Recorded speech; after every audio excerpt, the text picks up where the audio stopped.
saw that the stone had been rolled back, and upon entering the tomb, they were amazed to see a young man sitting at the right side and clothed in a white robe. He said to them, "Do not be terrified. You are looking for Jesus of Nazareth, who was crucified. He has risen. He is not here. Behold the place where they laid him. I believe in God, the Father Almighty, creator of heaven and earth, and in Jesus Christ, your only Son, our Lord, who was conceived by the Holy Spirit, born of the Virgin Mary, suffered under Pontius Pilate, was crucified, died, and was buried. He descended into hell. The third day he rose again from the dead. He ascended into heaven, sits at the right hand of God, the Father Almighty. There he shall come to judge the living and the dead. I believe in the Holy Spirit, Holy Catholic Church, communion of saints, forgiveness of sins, resurrection of the body, life everlasting. Amen.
Good evening.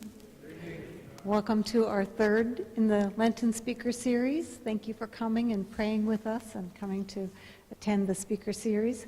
Our topic tonight, we've been talking about different types of prayer, and oftentimes people don't necessarily associate social service or service action with prayer. But if prayer is lifting our hearts to God and thinking about God, and if we can learn to see Christ in others, then when we are serving others, we are thinking about serving Christ in that person, and that lifts our thoughts to God. And also doing something for someone out of love for God is a type of prayer. So here to talk to us today about different types of prayer, one of our parishioners, Dr. Dave Ronner. He grew up in New Jersey, attended Brown University and here at the UC Medical School to become a doctor. And it was at that time that he met his wife, Trish, so she's going to help us with the slides.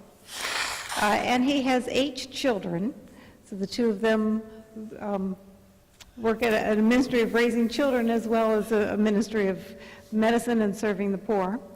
Dave serves on the pre-K team here at IHM, also with the Father's team and the Boy Scouts. So I'm very happy to introduce Dr. Dave, and we'll let you tell us about serving the poor. Great. Thank you. We got this. Let's see. Can you hear me? Is this working? Okay, great. And first of all, thank you for allowing me to speak with you. And it's nice to be here with my IHM family. I need to apologize ahead of time. I'm fighting a cold. I have this terrible runny nose despite drugs and other things. You know, doctors can't help much with colds anymore. So bear with me. I may have to blow my nose in the middle of all this or get sips of water. So forgive me for that. So the Catholic Church, as you well know, does an amazing job of providing for the poor in the world. In fact, there's no organization or even country that provides for the poor, does things for the poor, more so than the Catholic Church, whether it's food, clothing, refugees, microeconomic development, education. The church does more than anyone else or any other institution. And IHM is as part of that, does an amazing job in providing for the poor in all kinds of ministries. Just to name a few, there's the twinning communities we have with Badajola in Nicaragua, or Lady of the Mountains in Kentucky, the Interfaith Hospitality Network, the jail ministry that some people are involved in, soup kitchens, the list goes on. So, but why does that matter? I mean, it's a kind thing to do, but why does that matter? Why is that important to our faith? And I'm going to be asking you questions. This is just not me. So why does this matter? Anyone? Throw it out. Anyone? Yes. Thank you. All the way back there.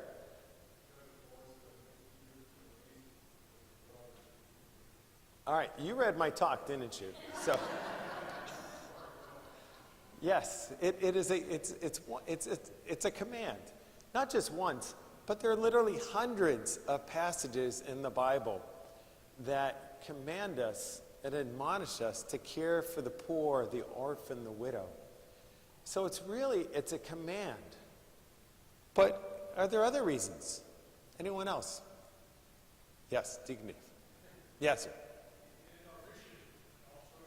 Yes, it is.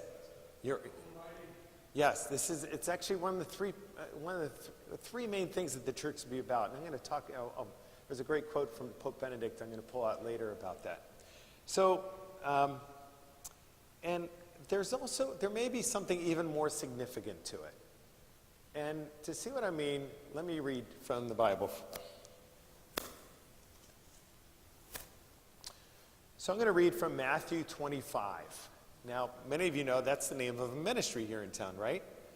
And the reason for that is that probably the most well-used passage about serving the poor and the importance of that comes from Matthew 25, the story of the sheep and the goats.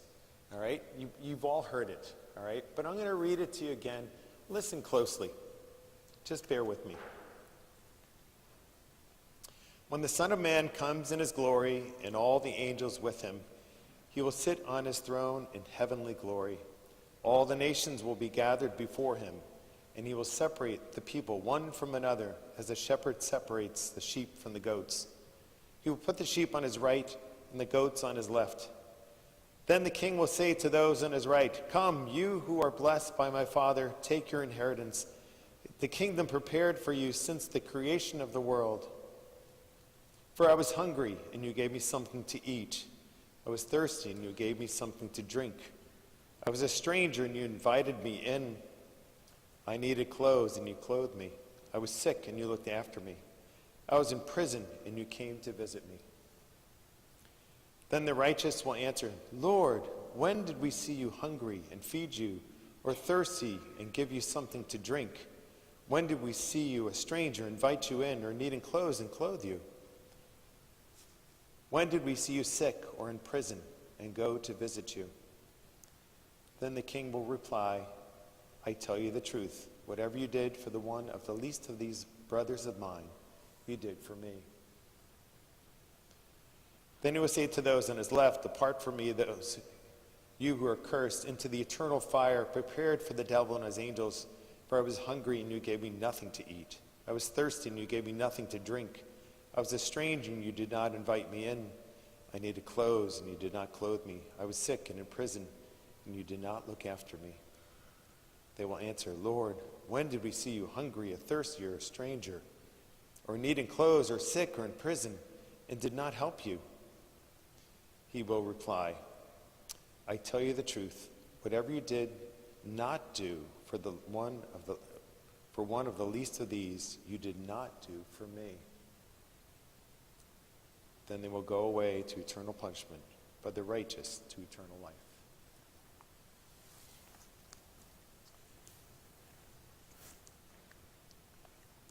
So the primary meaning here is talking about the last judgment, when each one of us will come before Jesus and give an account for our life. But, and that's sobering to say the least. But rather than just be concerned about, well, how do I get my ticket punched to get to heaven? I'd like you to look a little deeper. And exactly to the verse that Ned brought up a few moments ago.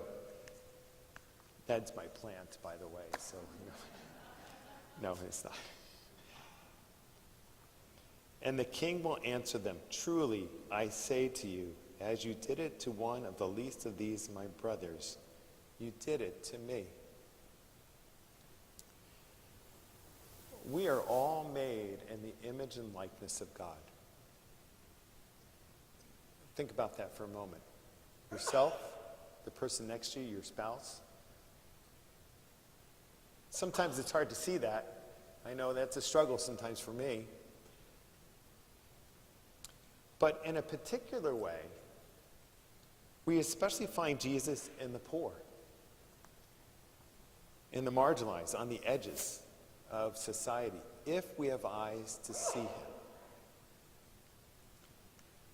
So I want to assert to you that serving the poor has a unique capacity to bring us closer to God,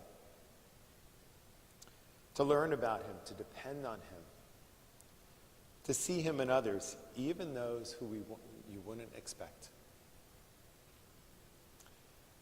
Ultimately, it helps us to become more like Christ. And isn't that what we're striving for as Christians? To be like Christ? Serving the poor is not just, and all social ministry really, however you want to define it, it's not just about doing, it's about becoming. So this was not always obvious to me. And what I'd like to do for a few moments is to walk you through my 30-year journey with the poor and the lessons that I've learned. Not always willingly, not always easily, but these lessons I'm very grateful for. So my journey with the poor, I probably primarily started in college and medical school. I was surrounded by Christians who had a real passion for missions, for reaching the lost, for serving the poor, etc. I was very fortunate in that way, and just kept running into remarkable people who were really on fire for doing this, and that rubbed off on me. So finally, in the last year of medical school, before graduating, I took a trip to Nepal to work in a mission hospital for 2.5 months. This was quite a trip. It was 4 solid days of travel. This was in a very remote place, so it was 3 plane rides just to get to Nepal, and then we went to Kathmandu, and then from Kathmandu in Nepal, took a small plane, my 4th plane trip, on a small prop plane that landed in a dirt field, dirt runway. Took a bicycle rickshaw ride, and then the following day took an all-day bus ride in a quintessential third world bus experience. Overcrowded, smelly. There was actually a Hindu shrine at the front of the bus. Animals in the bus. It was pretty crazy. And this bus ride went over dirt roads, climbing up through the mountains. No guardrails on these, no. And as we went up through, and actually this bus ride got stuck in the middle of the trip. All of a sudden we stopped, and I was the only Westerner for anywhere. There was the only English speaker. And I had not learned much Nepali at that point. So we actually stopped in a town, and it wasn't going anywhere. And as it turned out, there had been a landslide up ahead in the road, and we'd have to spend the night in this village. Fortunately, there was someone in the village who was a village health worker for the hospital I was heading to. And he recognized me as I either had to be with the Peace Corps or the hospital. Those are the only Westerners where we were. So he started talking to me. I said, all right. And he broke in English and figured out, I've got to trust someone out here. I don't know anyone. And he kind of saved my neck and got me to the hospital the next day. So it was quite a trip. So I landed up at this small hospital with 2 doctors. It was the only medical facility for 150 miles and 200,000 people. And we were in the middle of the foothills of the Himalayas. So it was very rugged. Now, Nepal, I don't know what your perceptions of it, but people think about Mount Everest or some exotic, trip somewhere, with a very interesting place. But ultimately, Nepal is dirt poor. And when I was there, outside of the major cities, there was hardly any indoor plumbing, paved roads, electricity. Very unusual to see any of that. The per capita income was about $2 a day, and the life expectancy there was about 55 years.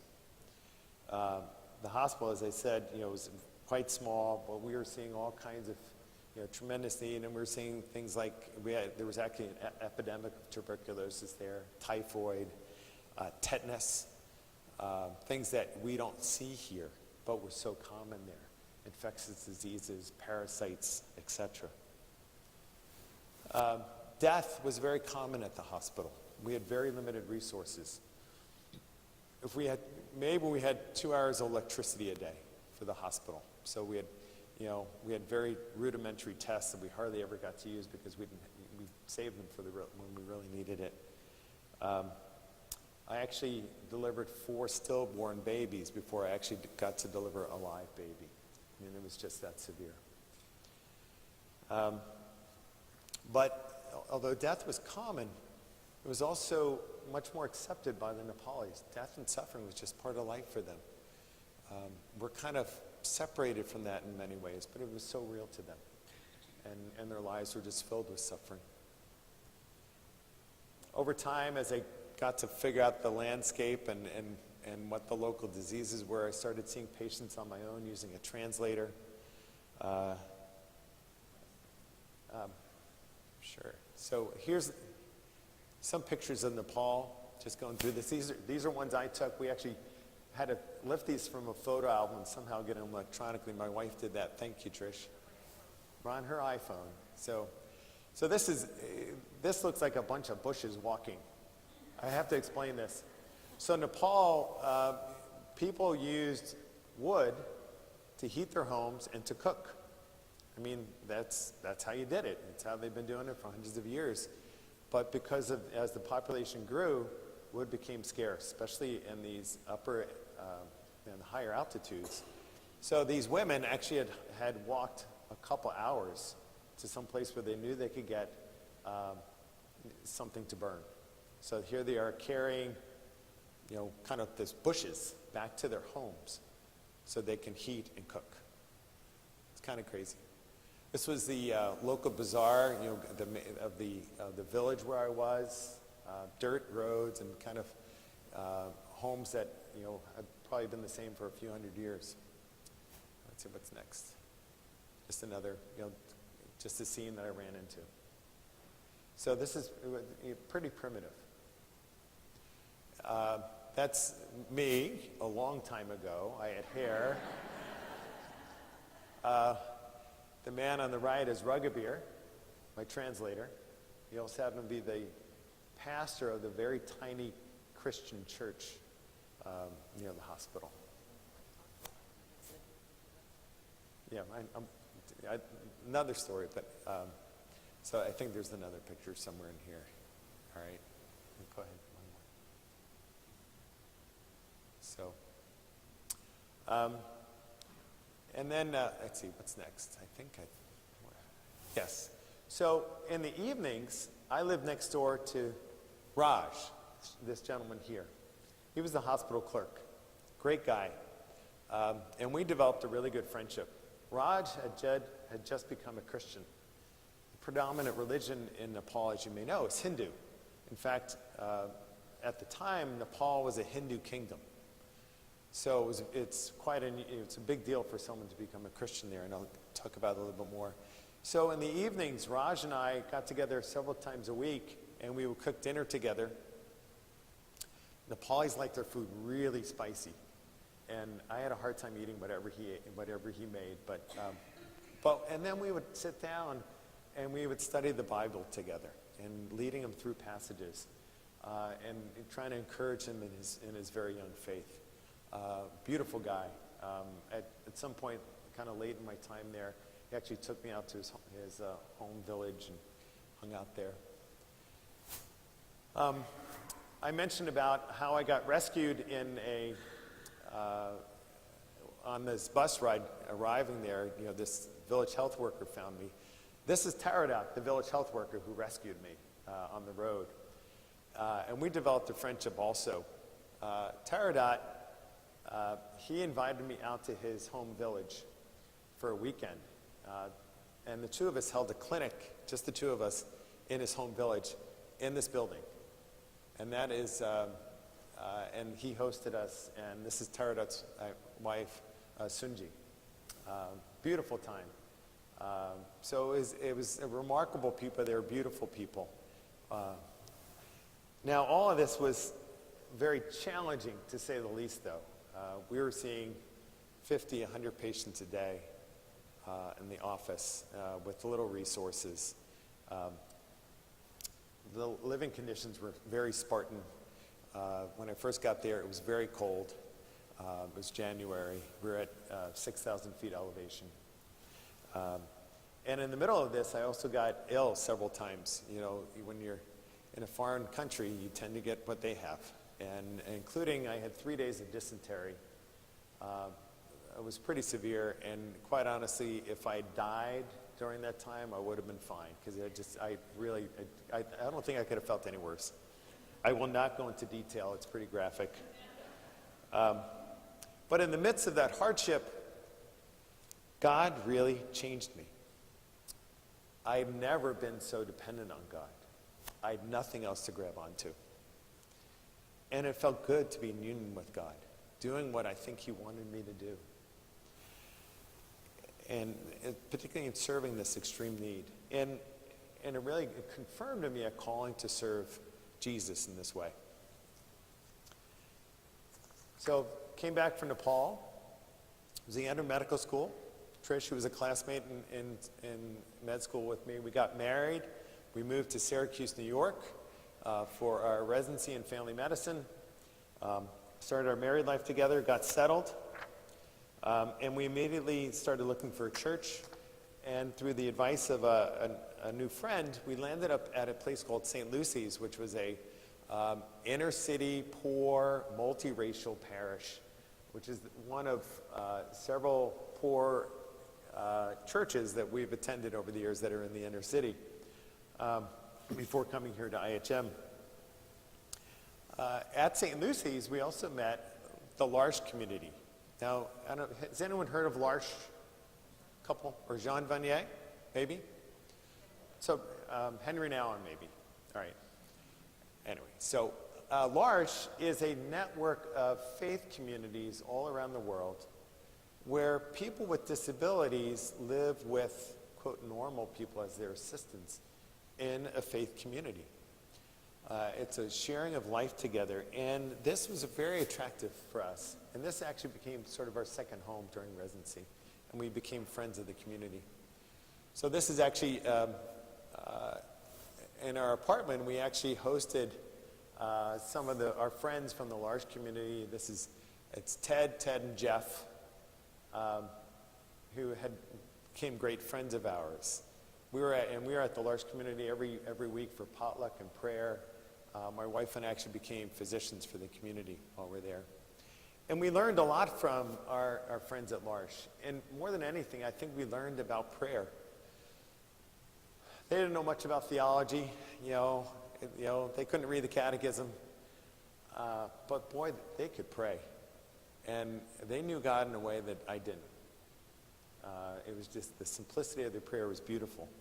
They knew how to laugh. They knew how to celebrate life. And that really affected us. While we were in Syracuse also, I think we gradually developed this sense of, we thought maybe God wanted us to go back to the mission field overseas. But I think he turned us around and said, no, I want you to go to the city, the inner city of America. Our experience at St. Lucy's, we also spent some time working in a Christian clinic in the ghetto of Chicago that really opened our eyes to this. And so after residency, we moved back to Cincinnati, and we moved into Over the Rhine. Now, when I say Over the Rhine, what do you think of? What's that? Breweries, beer halls. All right, yes. Anything else?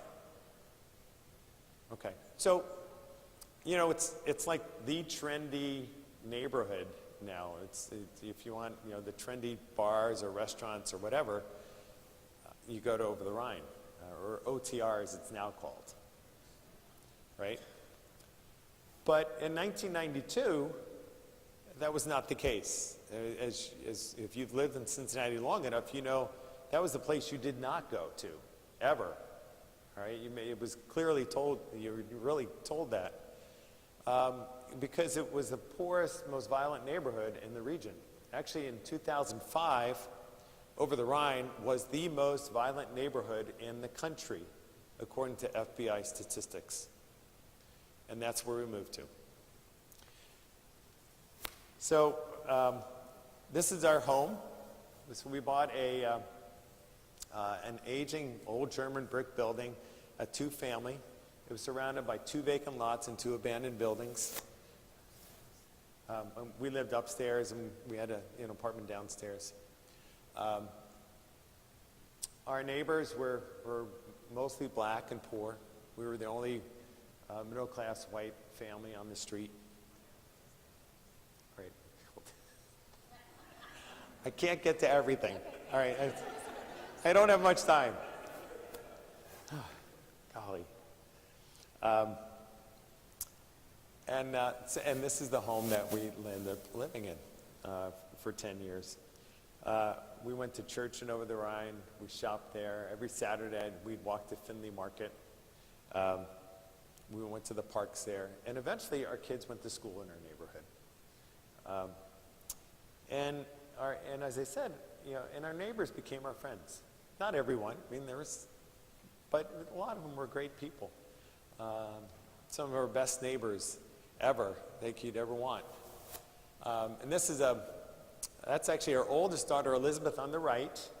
She's now 27, has 2 kids of her own. Our home also became a safe haven for some of the neighborhood kids who had absentee parents. They would discover us, and then they would come over almost every day until family broke up, they moved, etc. So this is some of the kids that have found this. That's our daughter Lucy on the right. Let's go next. And this is kind of interesting. So we were talking to kids one year about Lent, and it wasn't about fasting for Lent, and we were trying to describe it to them. Well, it isn't just about giving up things. Maybe you should do things for someone else. So they decided to have a lemonade stand, and they put a sign out: free lemonade, fasting for Lent. It didn't make sense, but it was beautiful anyway. So this is this lemonade stand. So we started just serving the neighborhood lemonade. They did a great job. It was beautiful. And we started working at a place called Crossroad Health Center. This is what it looks like now. When it first started, it was just starting as we moved back to Cincinnati, and actually Trish was actually the first paid staff physician at Crossroad. I started as a volunteer. And Crossroad, when it first started, Crossroad is a nonprofit Christian health center for the poor. And our first office was a converted elementary school classroom in a community center in the middle of over the Rhine. Very tiny. We had 3 exam rooms. It was, shoebox. And our patients were the poor of the neighborhood. These were the single moms on welfare, the disabled, the folks without insurance, the mentally ill, the people with drug addiction problems, all kinds of stuff. And those were our patients. In the midst of caring for some very complex medical needs and social needs, we also cared for their spiritual needs at Crossroad. We were distinctly, faith was very important to us. That was the driver, and is. We started every day with prayer. Staff would gather real quick, quick 2-minute huddle. God, get us through the day.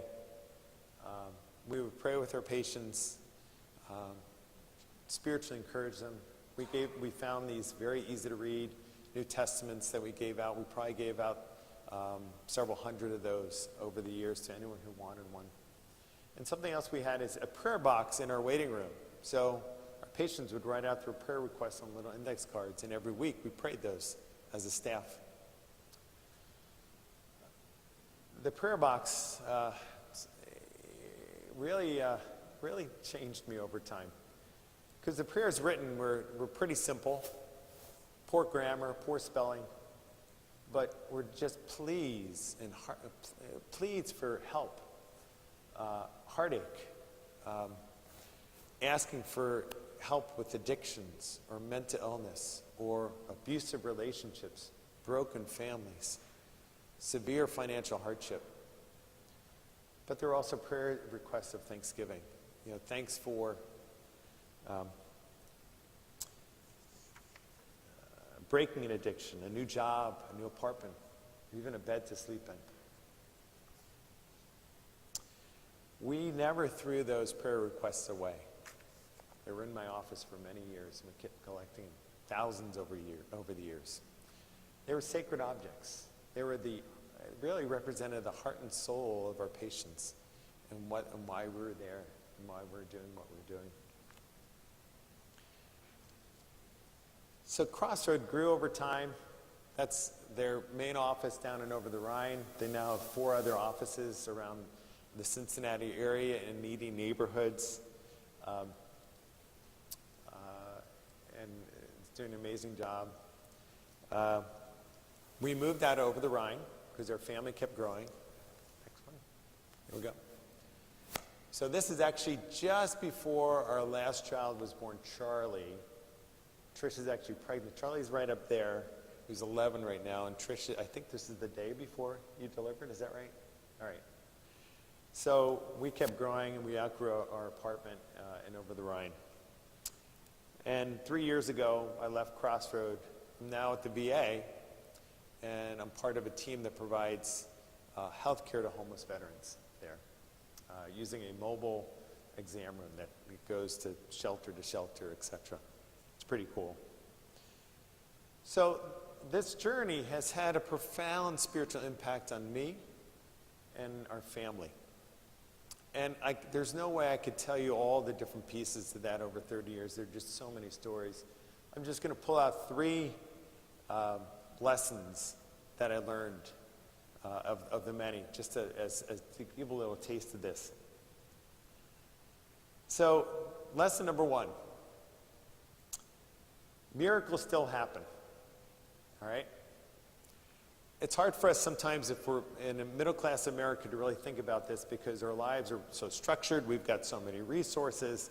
When something good happens, we can think quickly about, well, what person made this happen, or what good planning made this happen. But when you're poor, you don't have a whole lot of resources to rely on, and you depend on God a lot more. It's like, God, I need to fix this. And out of that comes miracles. When I was in Nepal, there was a young Nepali man with tuberculosis, and he was getting sicker and sicker. The hospital had given him everything we had, which, was limited. And it wasn't like there was another place we could send him to. We were it. And clearly medical science had failed him. And we realized he was going to die. So in desperation, 2 nurses at the hospital, who were just kind of really taken by this, they stayed up half the night praying for him one night. The next day, that Nepali man looked a little better. The next day, even better. Within a week, he looked a lot better. And he had a full recovery. The night that the nurses prayed for him, he had a dream. And he's a Hindu. And Jesus came to him in the dream. That man eventually became a Christian. Miracles do happen. Another miracle that always sticks in my head, it was just so crazy.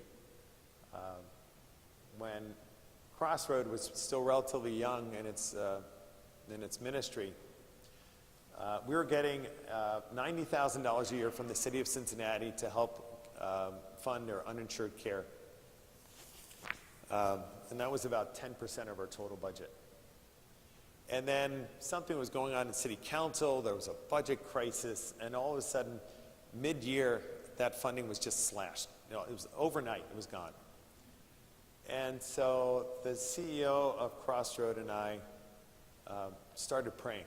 It's like, we're going to have to, lay people off. We're going to have to, stop one of our programs. We were kind of desperate. What are we going to do?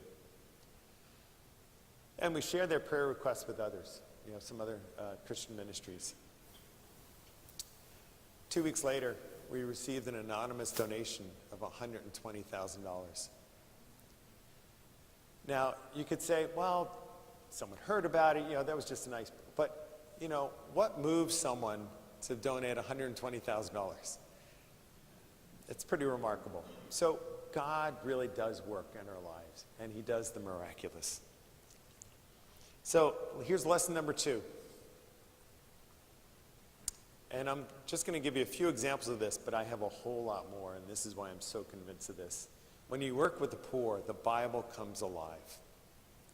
It becomes real. It's like you're living it. So, what do you think of when I say the word leprosy? Can you throw out a word? What comes to mind? Ancient? All right, ancient. Anything else? What? Yes, true. Right.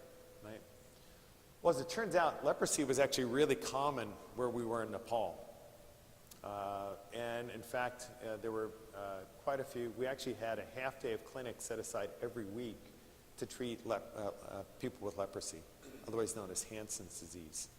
So it is curable, but it takes a long time to do it, long course of medication. Sometimes we're doing some minor surgeries because of the disfigurement that happens with leprosy. And as it turns out, Nepal, as I said, is a Hindu kingdom, or was a Hindu kingdom at the time, and Hinduism was very strong in the culture. So if you had leprosy, you fell to the bottom rung. They still had a caste system, which included untouchables. And if you had leprosy, you became an untouchable. No one wanted to associate with you. So the lepers who came to the hospital to get treated and many cured could not go back to their families or their villages. It was really like you're back in the Bible. It's like you're reading this out of there. But as it turns out, many of those lepers joined the local Christian church that was affiliated with the hospital. And the hospital took them in, and they developed their own community there. The Christian ministry there helped them to start a new life. And started doing economic development even. We have several boutiques hanging in our home that were made by lepers as a way for their livelihood. So the hospital, the hospital is providing not just physical care, but also healing for the soul for these lepers. So third example of the Bible coming second example, of the Bible coming alive. How many of you would like to meet St. Paul? He's a pretty remarkable guy, all right? Pretty crazy in some ways. Well, I feel like I met St. Paul, or modern day version is St. Paul in the flesh when I was in Nepal. There's a man named Resham Raj. He was one of the very first Christians to be converted in Nepal. And he spent his life basically traveling around Nepal, evangelizing and encouraging the local churches. And when I was there, he actually came to the hospital in our local church to meet with the Christians there, to encourage them to preach. And I got to spend a whole day with him because it turns out he was traveling in the same direction I was. I was leaving the hospital. And so we spent a day together traveling on one of those Nepali buses. And he had pretty good English. So Nepal, as I said, was a Hindu kingdom at the time. It was actually illegal to convert to Christianity. It was illegal to proselytize, to share your faith. It was illegal to baptize someone. So Resham Raj, traveling around, preaching, this itinerant preacher, establishing these churches and supporting them, much like St. Paul did, he also got persecuted a lot. So at least when I met him, he had already been in prison 3 times and had suffered numerous beatings while in prison. But he told me, in his broken English, once I was in prison and I was preaching to the other prisoners and the guards. So the warden called me in and he said, "You can't do this. This is why you're in jail." And I said to him, "I preach in the streets, you put me in prison. I preach in prison, what can you do to me now?" Resham Raj was poor by certainly our standards. He had very little material goods. But man, was he rich. Right? What a faith. It just kind of jumps out of the pages of the Bible. One last example. What's your favorite Mass of the year here at IHM? What would you say? What? Easter? Thanksgiving? Favorite Mass? Yes. Is there a particular liturgy that you really love? Oh, my plant is here. Yes, Dave. Regular Sunday. It's all good, right? So I love Holy Thursday, and my wife does as well. And particularly, I'm moved by the washing of the feet. What a beautiful sign. What a reenactment of what happened at the Last Supper. Now, Deacon Dave, correct me if I'm wrong, but I would dare to say that most of the feet that get washed here at IHM are in relatively good shape, not too smelly, not too dirty. Is that correct? All right, good. I just want to be sure. Well, when you take care of the feet of homeless, it's a different story. I remember some years ago at Crossroad, we started seeing a homeless man with schizophrenia named David. Lots of paranoia, trust issues, but somehow he learned to trust us. And he would come in every several weeks to get foot care. And it was pretty obvious that he was exposed to the elements a lot. His feet got wet, being homeless. And he probably, the last time he changed his socks and shoes was when he saw us last. So he would come in and his feet would be just kind of macerated, just a mess. And, a few of us, and I'll quickly tell you, the nurses do more of this than I do, the doctors, all right? And they would spend a good half hour just kind of scrubbing the dead skin off and caring to the wounds and supplying him with clean socks and shoes. It was hard work. Now, one of the nursing staff really had a hard time with this. And it was gross, really. It was messy. But this all started around Lent. And finally Holy Week came. And there is Holy Thursday coming with that great tradition. And she was a Christian. And it hit her that this is what Jesus did.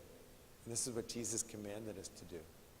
And she realized who this homeless person was, that he was a child of God. And her heart was converted. So it was just a real living out of a scene from the Last Supper.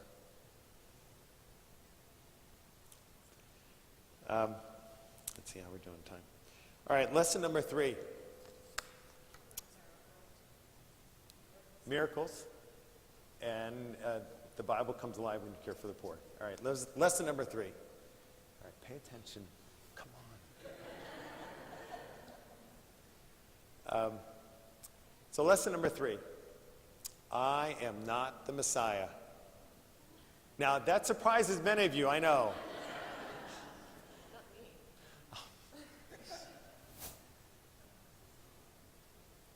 So when we moved into Over the Rhine, we were there to serve. But there was a part of me for sure that thought, you know what, we're going to do great things here. Because we are highly educated, highly motivated. We are called by God to be here. We're going to see this neighborhood change. A couple years into it, neighborhood's not changing very fast. And we're like, what is going on here? And it was kind of discouraging. It's like, we thought we were going to, make a real impact for Jesus. And then it dawned on me that God had not called us to Over the Rhine so we could change Over the Rhine. God had called us to Over the Rhine so he could change us. And it's when we realize that God could start to work in our hearts, to change us, to teach us. And this is humbling. In our time there, when we were first there, we struggled. We had a lot to learn. This was a culture shock for us. It was, different from what our white middle class upbringing was like. We made a lot of mistakes. But in the midst of that, we realized that we needed God. We were not going to be the salvation of these neighbors of ours. God was. All right? And in the midst of God teaching us, we realized that our neighbors and our patients were going to be our best teachers. Some of my very favorite patients over the years have been drug addicts in the fight of recovery who are trying to stay clean and sober. And some of them are just trying so hard, and it is just so difficult for them, particularly when everything around them is not supporting them. And I've known some, one that really strikes me and has such a place in my heart, and her name was Betty. She'd been a drug addict for 30 years, had been a prostitute, finally got off of all that, was now in her 50s, had lots of health problems, significant mental illness, I'm sure just messed up by, the terrible things she had been through. She'd literally been to hell and back, I have no doubt, and I'm sure that, she was fighting the devil at times. She was so, in her brokenness, and now she's in recovery, she depended on God for everything. Everything. And I realized I didn't have that same relationship as she did with God. And I admired her, and I wanted what she had. And here I was, this very successful doctor, and I wanted what she had. And she was so grateful for everything she had. She was happy just to sleep in a bed at night with a roof over her head. And I learned a lot from her and from so many others that I've encountered over the years. And in the midst of that, and it took me so long to realize this and accept this, and I'm still on the journey with this, I realized that I'm just as broken as Betty and the homeless drug addicts I take care of now who are veterans. We're all broken, and we all need Jesus. And it's only now that I've accepted that, I'm starting to accept that I'm starting to realize some of that same radical dependence that Betty had. That radical dependence that we need God at every moment of every day. It doesn't matter what you look like on the outside. We all have that need. And that has really changed me, and it's helping me be a much more grateful person. And that has changed my heart. And it's certainly changed my prayer life, as you can imagine. And I have my patients, the folks who most people would discard, to thank for this, for that radical change in my relationship with Jesus. As you might have noticed tonight, I've been really trying to demonstrate that our call as Christians to serve the poor is intricately entwined with our personal relationship with Jesus. The commandment to love God with all of our heart, mind, and soul is immediately followed by the command to love our neighbors as ourselves. They go together. Pope Benedict said, and I think was it Dave referencing? Yes. So Pope Benedict said that the three essential elements of the church is worship God, evangelize the lost, serve the poor. And you can't take away any one of those three and still be Catholic. They all go together. The cross is made up of both a horizontal and a vertical piece. The vertical, our relationship with God. The horizontal, our relationship with each other. They're both essential. They're meant to be together. The Christian life is best lived when we actively engage both the horizontal and vertical relationships. They're really the same, two sides of the same coin, that coin of love, the currency of love. Put them together. When my daughter Lucy graduated from college, she gave a year's service to a Catholic mission called Heart's Home. She was working with the poor in Costa Rica and also Brooklyn. In every Heart's Home missionary house, wherever they are in the world, no matter how small, they may have a couple of missionaries there. Every one of them has a small chapel in the home with the Eucharist present. And every missionary does at least a holy hour every day. as part of their work. And it's essential for what they do. They spend most of their day serving the poor. But that holy hour with Jesus is as much a part of their work and their life as anything else. As some of you probably know, Mother Teresa's sisters are very similar. They start every day, morning prayer, Mass, prayer during the middle of the day, night prayer. My daughter Elizabeth and I had the beautiful opportunity to visit the Missionaries of Charity in Newark, New Jersey one year. And we got up very early in the morning and got there in time for Mass, and then served in a soup kitchen with them. And it's so obvious. Their work is fueled by prayer and devotion to Christ.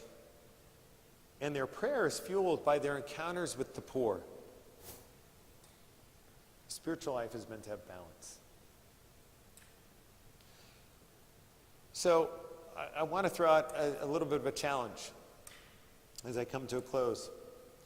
So there are some in the church who derive great fulfillment and meaning in serving others, social justice, etc., which is beautiful. I mean, I get it. Been there. The horizontal part of our faith. But so much so that it might distract them from the call to their relationship and connection with Jesus. The vertical piece. If this might be you, I really want to invite you to go deeper. Don't stop doing the service, but spend time with Jesus in prayer, in Bible study. Spend time in the Adoration Chapel. Join a Bible study. Read the daily readings. Jesus is waiting for you, and he wants a deeper relationship with you. My other challenge is that there are some in the church who focus on the right worship of God, that prayer life, liturgies, etc. Awesome, beautiful stuff. They're essential. We can't live without it, really. The vertical piece, but they may not spend much time in serving others, serving the poor, etc. I invite you to step out in faith and try out a ministry here at IHM. There's a whole bunch. I think, do we have papers in the back, maybe? Yes. The printed out papers in the back. Did we do that? Okay. All right. Sorry. All right. So if you go to the bulletin, there's or the website, there's all kinds of stuff here. As I mentioned, there's the, with the homeless, with our twinning communities, jail ministries, so many opportunities just to try it out. And I promise you, your faith will be enriched. I am running out of time here. I really invite you, wherever you're at, go deeper. There's so much there. I'd love to, I have a couple minutes, want to open up to questions, if you have any. And maybe just to prime the pump a little bit, I want to ask you a question that I get asked all the time because of what my own experiences. And it's always a conundrum for folks. In dealing with the poor, you're downtown, going out to eat, maybe you're going to a Reds game or something.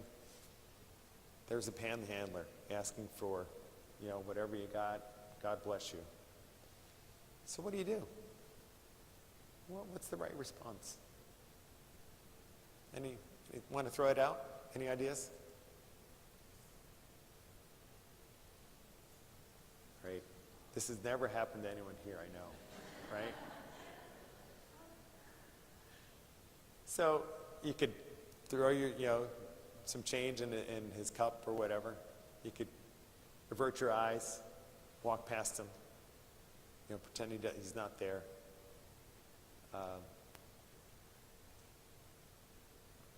So here's my answer. And this is actually in contrast to Pope Francis. So Pope Francis and I disagree on this. So Pope Francis says, always give money. Doesn't matter.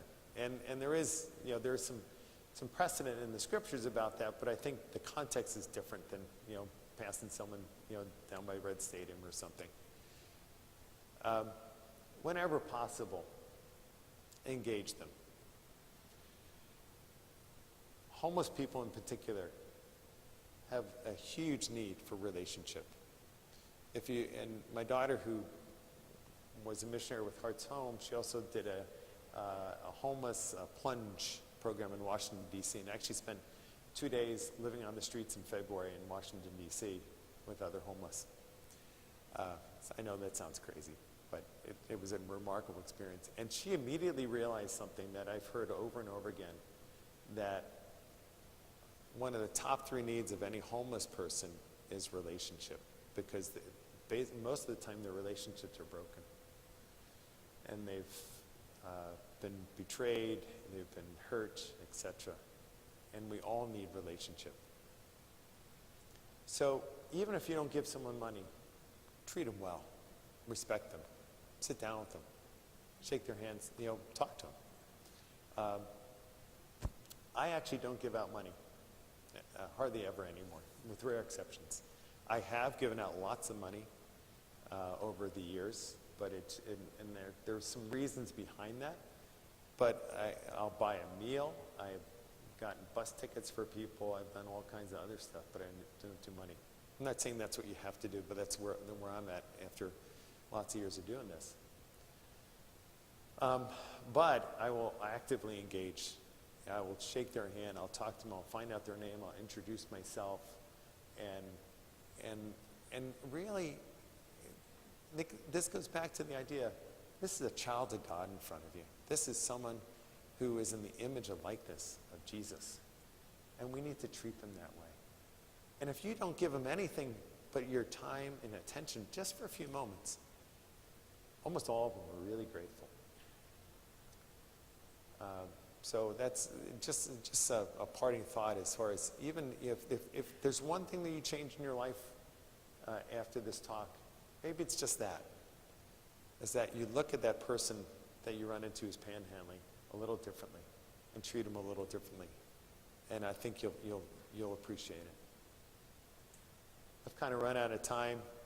If anyone wants to, grab me, if you have questions or comments, please do. It's really been a pleasure and a privilege to share some of my story with you.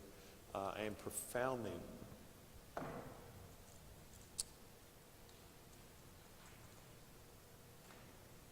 grateful that I've had the opportunities I've had over the last 30 years, this journey that I've been on.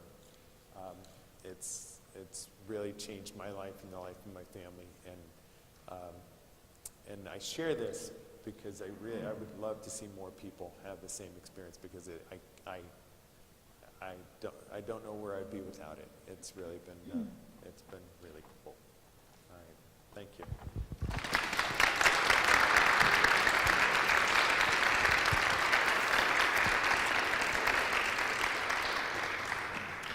Thank you, Dave. You had just an awesome experience over a whole life cycle of working with the poor and sharing your experiences with us. So appreciate that inspiration and those challenges.